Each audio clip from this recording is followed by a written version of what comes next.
देखेंगे क्लास 9 प्रश्नावली 4.2 में पहला प्रश्न दे रहा है निम्नलिखित विकल्पों में कौन सा विकल्प सत्य है और क्यों। कोई भी समीकरण दिया हो, जैसे यहाँ दिया है y = 3x + 5।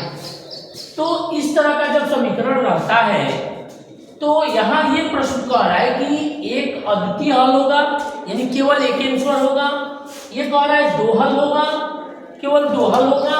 ये कह रहा है बहुत सारे हल होंगे। तो इस बात को हम लोग हल करके देखेंगे कि कौन सही है और कौन गलत है। तो आप लिखेंगे बाबू, क्वेश्चन दिया है y = 3x + 5। यहाँ हम लोग x का मान कुछ मान लेंगे, एक कॉलम बना लेंगे, यहाँ सारणी बना लेते हैं और उस सारणी में मान रखेंगे जो हम लोग मानेंगे। एक जगह x होगा और एक जगह y होगा। इस तरह से ये और भी बना सकते हैं।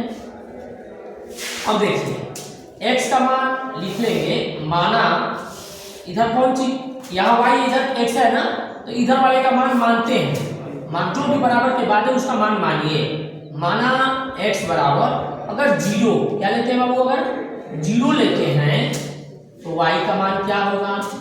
तो आप लिखेंगे 3 × x का जब 0 + 5, तो 0 + 5 हो जाएगा। क्या हो जाएगा, 0 + 5 का मतलब 5। अगर x का मान 0 लेते हैं तो y का मान कितना आएगा, 5 आ जाएगा। अब दूसरा मान ले लीजिए, x का मान अगर मान लीजिए आप 1 लेते हैं तो y होगा क्या है, 3x + 5 है ना, तो 3 × 1 + 5, 3 और 5 8 होगा। अगर 1 लेते हैं तो ये कितना होगा, 8 होगा। वैसे ही अगर x का मान 2 लेते हैं तो y का क्या, 3x + 5 यानी कि 3 × 2 + 5, 3 दूनी के 6, 5 11 होगा। अगर x का मान 3 लेते हैं, यहाँ क्या लिए थे, यहाँ 2 लिए हैं, तो क्या आया बाबू, यहाँ 11 आया। और अगर x का मान 3 मान लेते हैं तो y का 3x + 5 है, तो 3 × 3 + 5, 3 3 जा 9, 3 3 के 9 और 5 ये 14 होगा। अगर 3 लेते हैं तो ये क्या आएगा, 14 होगा। तो ये कह रहा है क्वेश्चन केवल एक हल होगा, तो केवल एक ही हल होगा नहीं। तो इस तरह से जो पहला विकल्प है वो क्या है, गलत है, यानी यह क्या है, असत्य है। पहला क्या होगा बाबू, असत्य। और दूसरा जो ऑप्शन है उसमें कह रहा है कि दो हल होगा केवल, तो 2 ही हुआ है, नहीं 2 से ज्यादा हो रहा है, यानी कि ये भी क्या है, असत्य है। दूसरा भी सही नहीं दिया है। और तीसरा क्या कह रहा है, अपरिमित रूप से अनेक हल है, यानी कि तीसरा जो कह रहा है कि जो इसका आंसर आएगा वो अपरिमित रूप से अनेकों आएगा। तो ये क्या कह रहा है, इसका मतलब ये जो तीसरा जो ऑप्शन दिया है वो क्या कह रहा है, उसका जो कहना है वो सही है। तो ये हो गया आपका सत्य है। इसमें पूछा था कि अगर सत्य है तो क्यों, तो हम लोग क्यों में ये दिखा देंगे कि हमने इसको हल किया। इस तरह से आप और भी x का मान सकते हैं। 4 मान लेंगे, 5 मान लेंगे, 6 मान लेंगे, मानते जाएंगे। जब 4 मानेंगे तो यहाँ 4 × 3 करेंगे, यहाँ प्लस का 5, तो 4 के 12, 5 17 हो जाएगा। तो इस तरह से आपका आंसर बढ़ता जाएगा। अगला 2 नंबर प्रश्न दे रहा है, कह रहा है निम्नलिखित समीकरणों में से प्रत्येक समीकरण के 4 हल लिखिए। तो इसको हम लोग हल करेंगे। दिया है पहला क्वेश्चन 2x + y = 7, तो लिखेंगे y = 7, इधर ये प्लस है, इधर आ जाएगा माइनस हो जाएगा। अब इस समीकरण को हल करके और 4 जो मान आपको निकालना है, तो यहाँ लिख दीजिए कॉलम में x और एक में y, और यहाँ 4 कॉलम इसका बना लेंगे हम लोग। ठीक है बाबू। अब सबसे पहले आप x का मान लीजिए। माना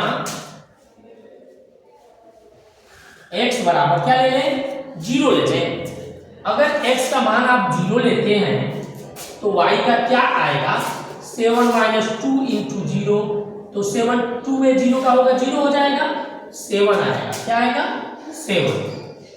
अगर आप x का मान 1 लेते हैं तो y का क्या आएगा, 7 - 2 × 1, 7 - 2 यानी कि 5 आएगा। 1 लेंगे तो क्या आएगा बाबू, 5 आएगा। अगर x का मान आप 2 लेते हैं तो y का 7 - 2 × 2, 7 - 4 का मतलब 3 आएगा। जब 2 लेंगे तो ये 3 आएगा। ऐसे ही x का मान अगर 3 ले लेते हैं तो y का आएगा 7 - 2 × 3, तो 7 - 3 दूनी के 6, 1 आएगा। अगर 3 लेते हैं तो 1 आएगा।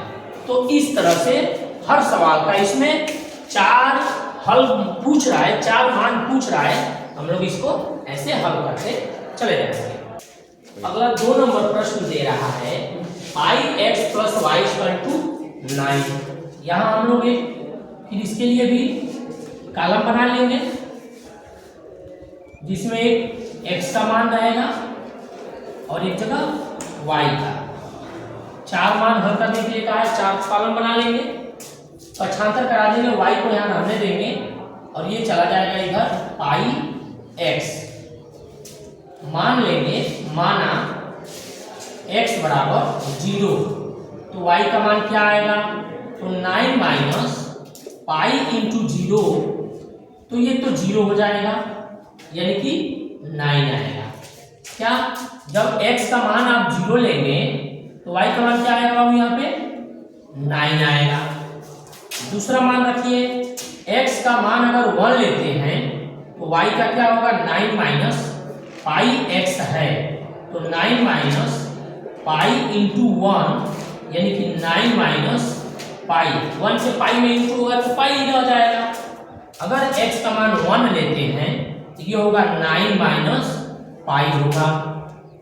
अगर x का मान आप 2 लेते हैं तो y = 9 - पाई x, तो 9 - पाई का इंटू करिए 2 से, तो 9 - 2 पाई ये रह जाएगा y का मान।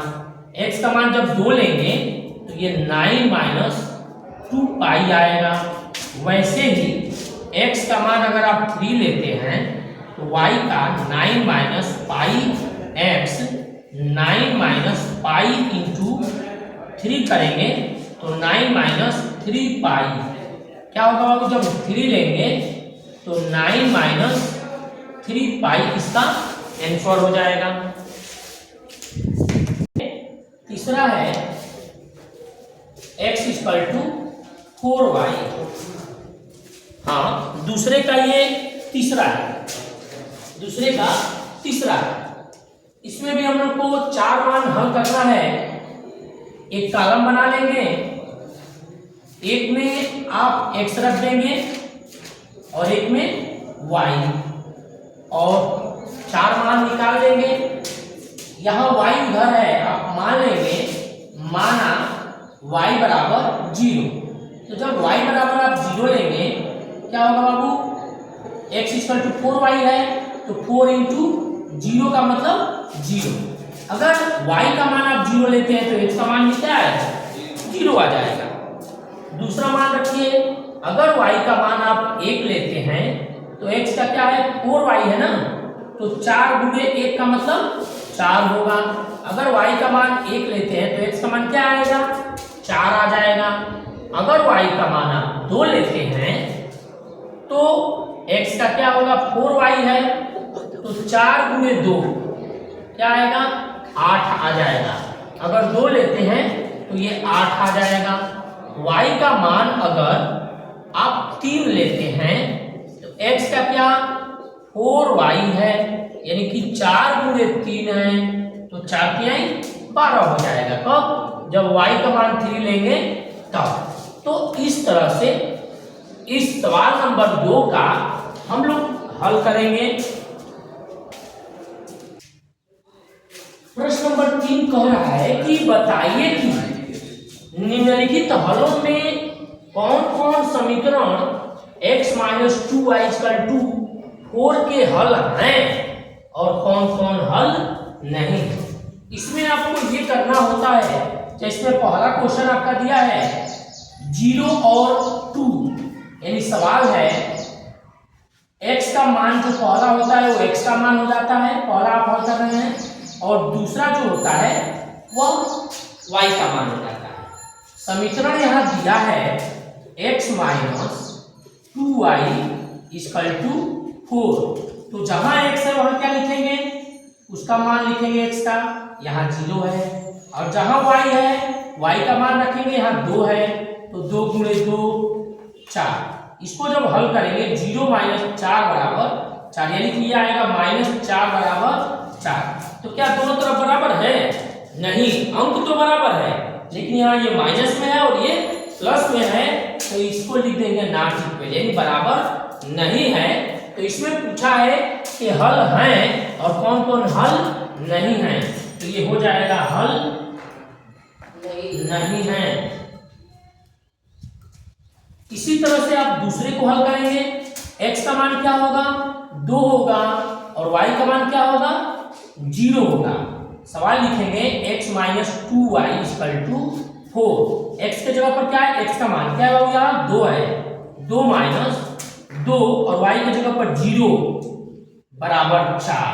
तो यहाँ हल करेंगे 2 माइनस 2 का 0 में गुणा करेंगे 0 होगा, ये 4, ये हो जाएगा 2 बराबर 4। क्या बराबर है? बराबर नहीं है, तो यहाँ भी होगा हल नहीं है, हल नहीं है, ये हो जाएगा। अगला 3 नंबर क्वेश्चन को देखेंगे, x का मान क्या दिया हुआ है 4 है और y का मान क्या है 0 है। सवाल लिखिए x minus 2y equal to 4, x के जगह पर x का मान यानी 4 और y की जगह पर y का मान यानी 2 इंटू 0 बराबर में 4 है। तो 4 का 2 का 0 में 0, ये 4। अब क्या दोनों तरफ बराबर, जब दोनों तरफ बराबर हो गया तो ये जो मान दिया यानी x का मान 4 और y का मान 0, ये क्या होगा हल है। क्या होगा बाबू ये हल है।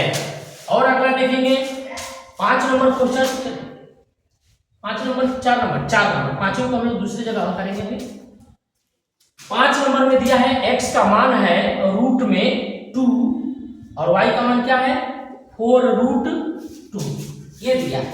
y का मान क्या रूट 2, x का मान रूट 2 और y का 4 रूट 2। क्वेश्चन है x minus 2y equal to 4, x के जगह पर लाइए, x का मान यानी रूट 2 और 2 गुणे y के जगह पर, तो 4 करड़ी 2 बराबर में 4 लिखिए, ये होगा करड़ी में 2 और ये गुणा होगा तो 8 करड़ी 2 बराबर 4। 8 में से करड़ी 2 निकालिए तो माइनस का 7 करड़ी 2 बराबर 4। तो क्या दोनों तरफ बराबर है? नहीं, बराबर नहीं है, तो लिख देंगे हल नहीं है। जब दोनों तरफ बराबर नहीं होगा तो इसका मतलब समझ लीजिएगा कि जो मान दिया हुआ है वो उसका हल नहीं है। 5वां देखेंगे, इसका वो दिया है 1 और 1, यानी x का मान भी 1 है और y का मान भी 1 है। क्वेश्चन है x minus 2y equal to 4, यानी जहां x होगा वहां लिखेंगे और जहां y होगा वहां भी वहां लिखेंगे। हल करके देखा जाए 1 माइनस 2 इक्वल टू 4, ये माइनस 1 इक्वल टू 4 बराबर है क्या? बराबर नहीं है, तो बराबर नहीं है इसका मतलब हल नहीं है। जो मान दिया है वो समीकरण का हल नहीं है। तो इस तरह से अपने इस तीसरे सवाल का हल हो जाएगा। चौथा प्रश्न दे रहा है k का मान ज्ञात कीजिए जबकि x इक्वल टू दिया है 2 और y इक्वल टू दिया है 1। समीकरण है 2x plus 3y equal to k का एक हल है, यानी ये जो मान दिया इसका एक हल दिया हुआ है। तो इस सवाल को हम लिखेंगे, ये हल करेंगे तो दिया है 2x plus 3y equal to के, यानी के को हम लोग पहले भी लिख सकते हैं, ऐसे भी लिख सकते हैं 2x प्लस 3y लिख सकते हैं। के को आप पहले लिख दीजिए, ये वाला मान बाद में लिख दीजिए। अब क्या, तो x का मान x के जगह पर, x का क्या मान है 2 है, x के जगह पर लाइए तो 2 गुणे 2 लिखिए, यहाँ 3y है, y का मान क्या है तो 1 है, 1 y की जगह पर लाइए यानी 2x यानी 2 गुणे 2 प्लस 3y यानी प्लस 3 गुणे 1, तो इस तरह 2 दूनी के 4 होगा और 3 एकाने 3, 4 और 3 7 होगा। के का मान क्या हो जाएगा यहाँ पर 7 हो जाएगा। ये आपके प्रश्नावली 4.2 का हल था।